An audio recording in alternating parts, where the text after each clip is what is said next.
Mga kahuwan, panoorin ang video na ito upang alamin ang pinaka-latest na balita tungkol sa lagay ng panahon at bagyo. Update today. Nananatiling easterlies ang nakakaapekto ngayon sa Luzon at maging sa Visayas at patuloy pa rin yung nagdudulot ng mainit at maalinsangang panahon sa malaking bahagi ng ating kapuluan.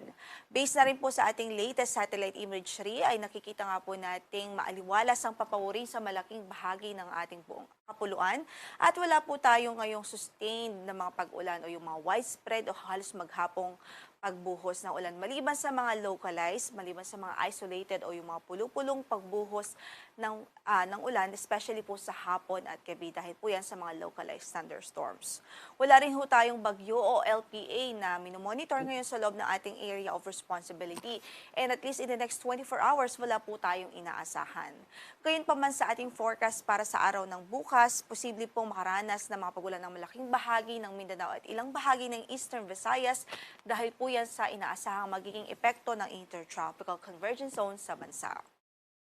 Sa ngayon, wala po tayong gale warning na nakataas sa namang bahagi ng ating mga baybaying dagat, banayad hanggang sa katamtaman ang magiging kondisyon at pag-alo ng ating karagatan.